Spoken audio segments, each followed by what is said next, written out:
Romeo ஒரு பொண்ணை பார்த்தோன்னே பிடிச்சி லவ் பண்ணி இவ்வளோ தான் கல்யாணம் பண்ணி வாழணும்னு நினைக்கக்கூடிய ஒரு மாதிரியான ஒரு விஷயத்தை திங்க் பண்ணி ஹீரோ இருக்கார். அந்த மாதிரி ஒரு பொண்ணை தன்னோட 35வது வயசில் பார்க்குறாரு. தன்னோட வீட்டில் தன் பேரண்ட்ஸோட சம்மதத்தோடு அந்த பொண்ணை கல்யாணம் பண்ணுறாரு. கல்யாணம் பண்ண பிறகு தான் தெரியுது அந்த பொண்ணுக்கு இந்த திருமணத்தில் விருப்பமே இல்லைன்னு. ஏன் விருப்பம் இல்லை, என்ன ஏதுன்னு தெரிஞ்சுக்கும்போது அந்த பொண்ணுக்குன்னு ஒரு மிகப்பெரிய ஒரு கனவு இருக்குது. அந்த கனவை அடையணும், அதுதான் என்னோடய ஆம்பிஷன் அப்படிங்கிறது தெரிய வருது. அந்த கனவை அந்த பெண் அடையிறதுக்கு ஒரு கணவராக டைரெக்டாக உதவி செஞ்சால் வாங்கிக்க மாட்டாங்க. அதனால் ஒரு மறைமுகமாக ஒரு நண்பராக இவங்களுக்கு தெரியாமையே வந்து உதவிகள் செய்கிறாரு. ஒரு குரலை மட்டும் வேறு ஒரு பேர் சொல்லி பேசி வாய்ஸ் ஆப் மூலமாக உதவிகள் செஞ்சு இவர் மனசில் இடம் பிடிச்சிடுறாரு. பிற்பகுதியில் இவர் தான் உதவி செய்கிறாங்க அப்படின்னு தெரிஞ்சு அந்த மனைவி மிர்னாலினி ரவி நடிச்சிருக்காங்க, கணவராக விஜய் ஆண்டனி நடிச்சிருக்காரு, வந்து ஒன்று சேர்றாங்க. இதுதான் இந்த ரோமியோ படத்துடைய கதை.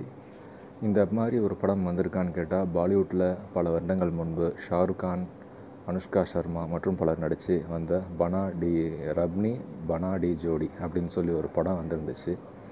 அதில் தன் மனைவிக்கு டான்ஸ் மேலே இன்ட்ரெஸ்ட் இருக்கும். ஷாருக் கான் வந்து கல்யாணம் பண்ணியிருப்பார், பட் ஆனால் ஒரு ஈடுபாடு இல்லாமல் இருப்பாங்க லைஃப்பில். தன்னோட மனைவிக்காக வந்து ஷாருக் கான் டான்ஸ் ஷோலாம் போய் ஒரு கெட்டப்பே சேஞ்ச் ஆகி அவங்களுக்கு அடையாளம் தெரியாத அளவுக்கு சேஞ்ச் ஆகி ஒரு பேராக அந்த டான்ஸ் ஷோவில் கலந்து வின் பண்ணுவாங்க. கடைசியில் ஒன்று சேர்ந்துருவாங்க. தான் அந்த கணவன் அப்படிங்கிறது இந்த மாதிரி தெரிவிச்சுப்பார், மீசை ஒட்டி கொண்டு. இந்த மாதிரி அந்த மாதிரியான ஒரு படக்கதை அமைப்பு கொண்டது தான் இந்த ரோமியோ திரைப்படம். ஸோ கதை வைஸ் பார்த்திங்கன்னா வந்து ஆன்லைன் வந்து அதுவும் இதுவும் ஒரே மாதிரி தான். பட் எடுக்கப்பட்ட விதம், காட்சி அமைப்புகள், டைலாக் எல்லாம் புதுசாக இருக்குது. பாடல், மியூசிக் விஜய் ஆண்டனி படத்தில் குறையே சொல்ல வேண்டாம், ரொம்ப நல்லா இருக்குது. அனைவரும் பார்க்க நல்லா தான், ஒரு என்டர்டெயின்மெண்ட் வைஸ் நல்லாயிருக்கும்.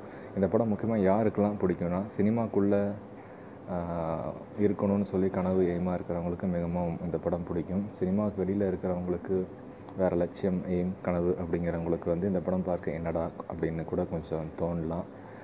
ஏன்னா டைலாக் வைஸ் நிறையா அது பேசிக்கிட்டே இருக்கிற மாதிரியான சீன்ஸ் இருக்குது. இன்னமும் வந்து இதை கொஞ்சம் நல்லா எடுத்திருந்தா, குஷி மாதிரி எடுத்திருந்தா படம் டாப்பாக இருந்திருக்கும். அந்த மாதிரியான சீன் அமைப்புகள் இல்லை. பட் ரப்னி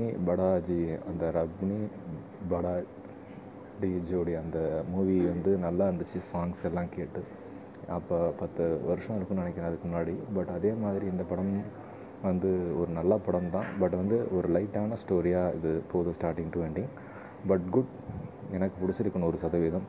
உங்களுக்கு எத்தனை சதவீதம் பிடிச்சிருக்குங்கிறது இந்த படம் பார்த்துட்டு நம்ம கமெண்ட் செக்ஷனில் தெரிவிங்க. மறக்காமல் நம்ம சேனலை சப்ஸ்கிரைப் பண்ணுங்கள். உங்கள் அன்பு நண்பன் ராக் ஸ்டார் சந்தோஷ். நன்றி, வணக்கம்.